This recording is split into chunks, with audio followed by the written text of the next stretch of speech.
¿Qué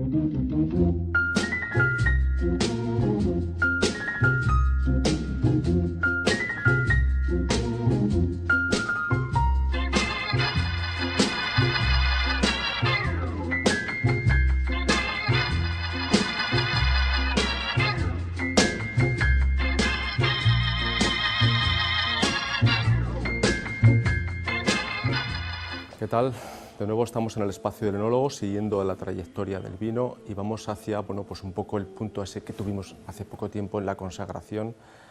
Bueno, gracias a un poco lo que estamos un poco teniendo en comunicación con pues todo estos interactuación que tenemos entre imágenes, el Twitter y estas nuevas tecnologías que estamos apoyándonos.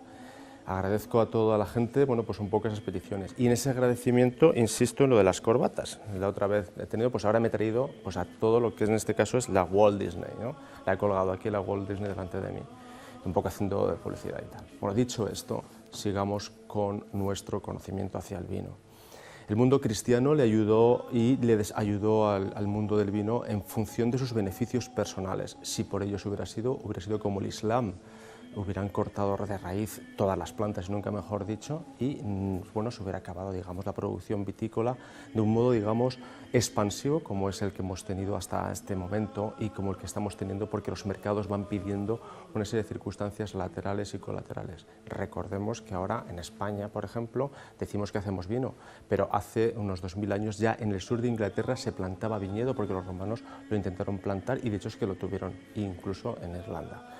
De hecho es que pues en ese seguimiento, y por eso está en toda Europa plantado el viñedo como está plantado actualmente, gracias al mundo cristiano, no hacia los romanos que mantuvieron, digamos, su historia, sino hacia el mundo cristiano.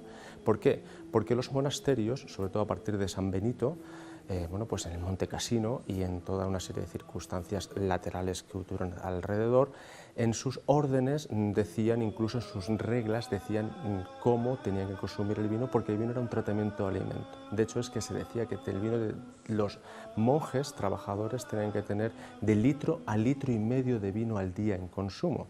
¿Qué significa eso? Que es una exageración, hoy en día lo entendemos.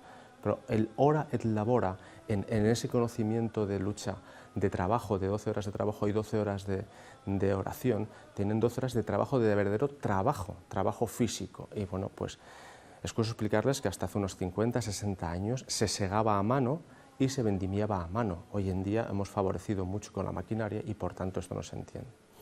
Los monasterios lo que hicieron en esa, digamos, pues en esa situación era hacer los mejores vinos para ellos y para sus élites. Ya expliqué lo de Aviñón, de los vinos de la Borgoña, que los papas los tomaban permanentemente y por eso se trasladaron Roma hacia Aviñón, para tener allí sus grandes vinos. Y por eso la Borgoña también subió para arriba, no influenciada por la historia de los romanos, sino por un poco todo realmente el aspecto de la Iglesia. Cluny, que es el Cister, siglo XIII, siglo XII, lo que hace es prácticamente mantener y repotenciar el concepto de la Eucaristía y por tanto le hace falta, para tantas Eucaristías le hace falta mucha cantidad de vino para el consumo. ¿Qué pasaba? Que los trabajadores alrededor de los monasterios y de los castillos en menor medida le debían respeto y por tanto trabajo a estos señores, a los frailes, en este caso a la Iglesia, a los monjes, y de algún modo pues tenían, digamos, ese sustrato. La Iglesia fue tomando poder muy similar política y económicamente a la época romana, pero digamos teniendo con una desfavoreciendo al trabajador que no tiene tierras propias, trabajaban las tierras de los monasterios, las grandes tierras de los monasterios. Y por tanto, pues la Iglesia y en esa precoz forma de ver la vida no como el Evangelio, sino como la forma de ser un ser mucho más economicista que social, lo que hacía es que el vino de algún modo se regulaba sola y exclusivamente para el uso de consumo de Eucaristía, no, era para su consumo y de vida de placer, como es la que tenían en su época, en esa decadencia que tuvieron los grandes imperios anteriores a ellos. La Iglesia sí ha ayudado a mantener la vida del vino, pero de una manera un poco lateral. Y pues en las ocupaciones musulmanas, tanto en Tierra Santa como por ejemplo aquí en la península ibérica, los musulmanes sí decidieron no tener vino, porque no les prohíben a los musulmanes beber vino, sino les dicen que no se debe beber vino, porque después, cuando mueren, pueden tomarlo.